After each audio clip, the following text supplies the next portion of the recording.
नमः।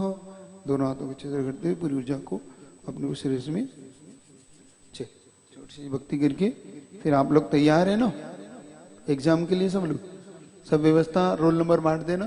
Roll number आपको धीरे धीरे आपको बैठने की व्यवस्था बन जाएगी। चलिए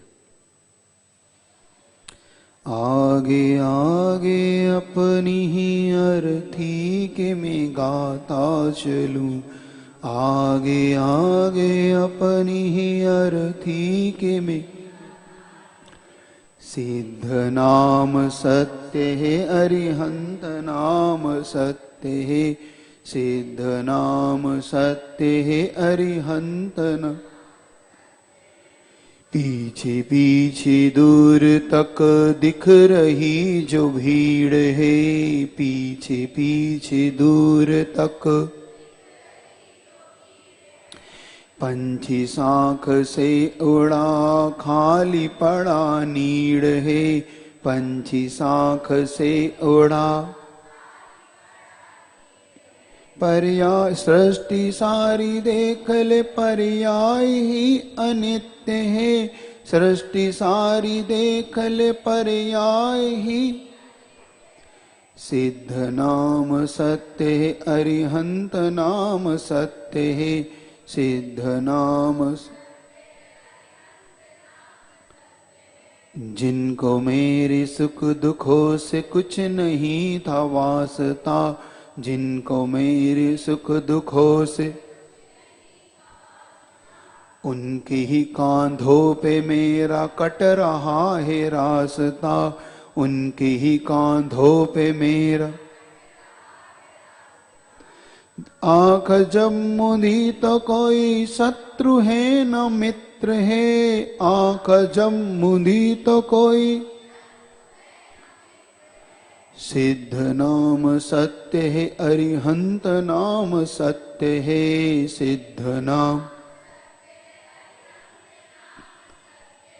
डोरियों से मैं बंधा नहीं मेरा संस्कार था, डोरियों से। एक कफन पे बस मेरा रह गया अधिकार था, एक कफन पे बस मेरा। तुम उसे उतारने जा रहे या सत्य है, तुम उसे उतारने। सिद्ध नाम सत्य है अरिहंत नाम सत्य है, सिद्ध नाम। आपके अनुराग को आज यह क्या हो गया, आपके अनुराग को।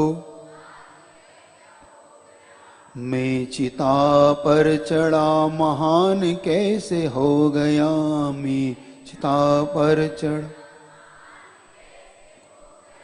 सत्य देख हंस रहा कि जल रहा असत्य है, सत्य देख कि जल रहा।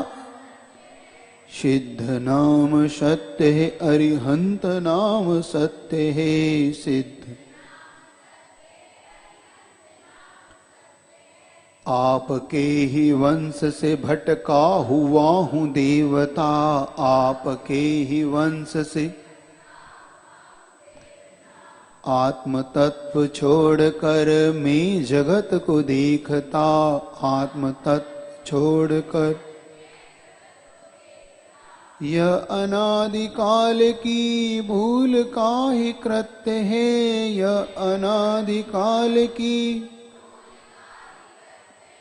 सिद्ध नाम सत्य है अरिहंत नाम सत्य है। आगे आगे अपनी अर्थी के मैं गाता चलूं, आगे आगे। सिद्ध नाम सत्य है अरिहंत नाम सत्य है। चलिए आप एग्जाम के लिए पूर्ण रूप से तैयार हो जाएं। चलिए अपनी जगह पे उठ के पीछे जाओ, उठो। चलिए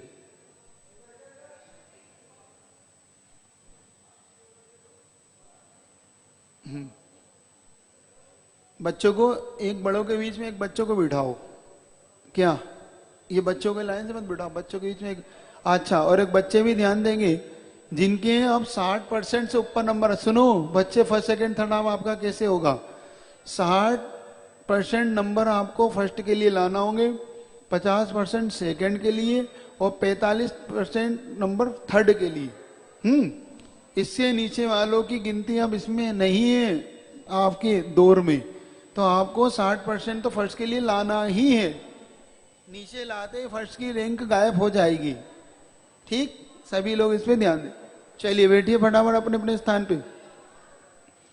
जिनको भी एग्जाम देना हो, बहुत सरल एग्जाम है, कोई बड़ी बात नहीं है, आपको सिर्फ मार्क लगाना है। आप तो कोई भी एग्जाम दे सकता है इसमें। आप बैठ जाएं शांति से, सोच के विचार करके सिर्फ टिक लगाना है आपको। 4 ऑप्शन है, आप आराम से बैठ के एग्जाम दे, कोई बात नहीं। चलिए फटाफट पेपर दे। नाम सर्वप्रथम आप नाम लिखेंगे, मोबाइल नंबर लिखेंगे, कोई दे, आप एग्जाम दो, सब लोग दो, कोई बड़ी बात नहीं है। एग्जाम में आपको टिक ही लगाना है, टिक लगाना, नाम लिखना है, शांति से बैठ के एग्जाम सब दो। ठीक है, चलो बस टी पढ़ा भी नहीं। हाँ चलिए आप भेज दें।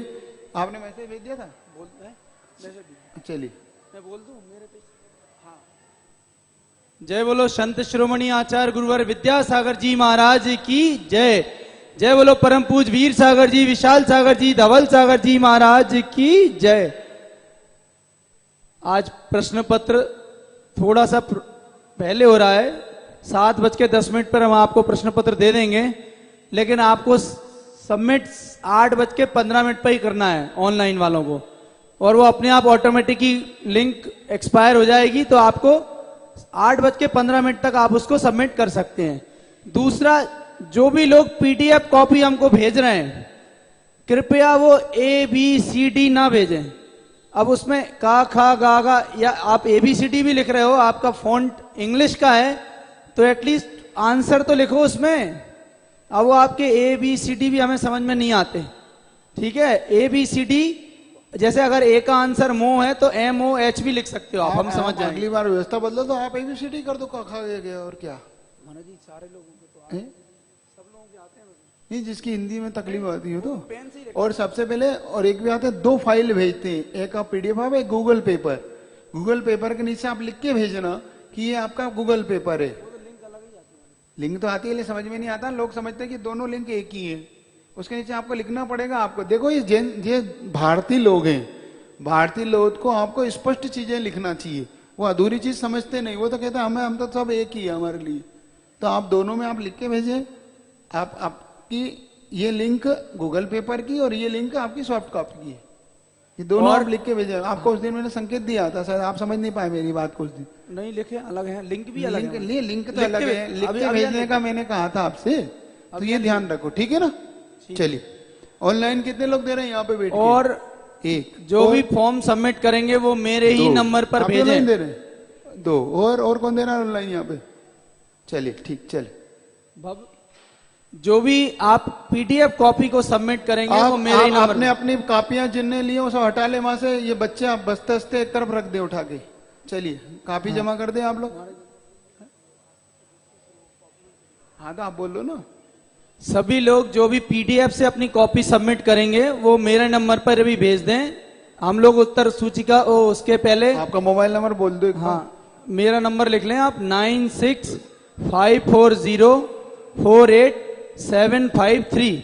इस नंबर पर आपको, दोबारा से बोलता हूं, 9654048753। इस नंबर पर आपको उत्तर पुस्तिका भेजना है। हम रात में 9:30 के बाद आपको बताएंगे कि कितने लोगों की उत्तर पुस्तिका हमें प्राप्त हुई है। अगर उसके बाद भी आपकी उत्तर पुस्तिका प्राप्त नहीं होगी तो आप हमें कंफर्म कर सकते हैं। ठीक है, चलिए पेपर बांट दो उधर, आप ऑनलाइन पेपर में। चलिए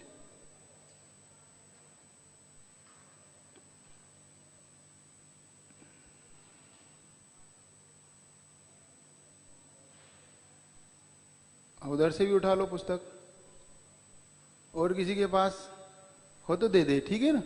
अब बच्चों के लिए समझ में आ गया, बच्चों के लिए समझ में आ गई बात। 60% फर्स्ट डिवीजन के लिए लाना है, 50% सेकंड के लिए और 45 थर्ड। 45 से नीचे वाली सारी लिंक गायब है अब, ठीक है? हाँ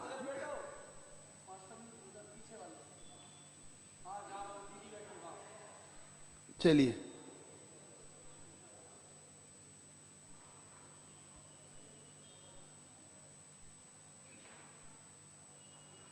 चलो सबसे पहले आप नाम लिख लें पेपर पर, मोबाइल नंबर लिखें और आपके पिता या पति दोनों में जिसका नाम हो आप वो लिखें। ठीक है, मोबाइल नंबर जरूर लिखें आपके इसमें। जिनको ऑनलाइन देना हो ऑनलाइन भी सबमिट करना। उनका पेपर पहुंच गया, ऑनलाइन वालों पहुंच गया सब, ऑनलाइन वालों के पास आ गया पेपर?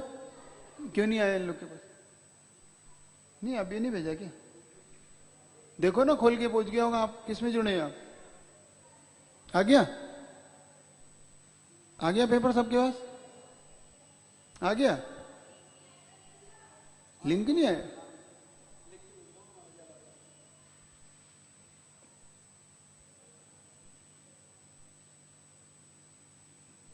बच्चों के अलग पेपर हैं, बच्चों के अलग पेपर। हाँ, बड़ों के ऊपर गुरु गुरु गुरु बड़ों के भी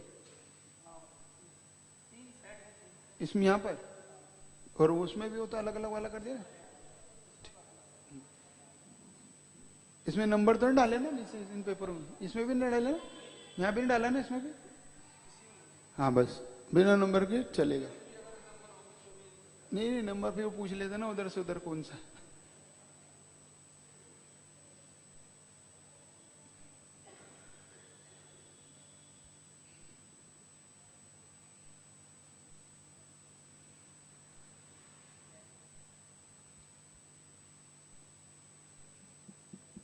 चलिए,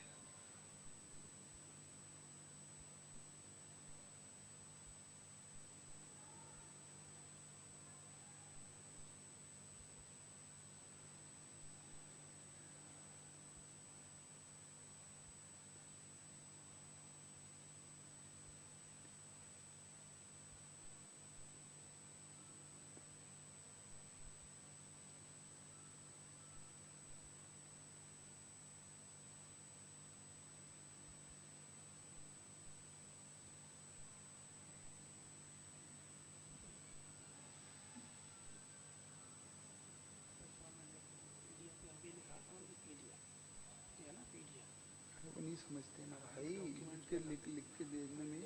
नहीं अब तो मैंने क्या लिखा आपने? लिखा क्या लिखा? तो भेज देंगे, अंशु जैसे लोग।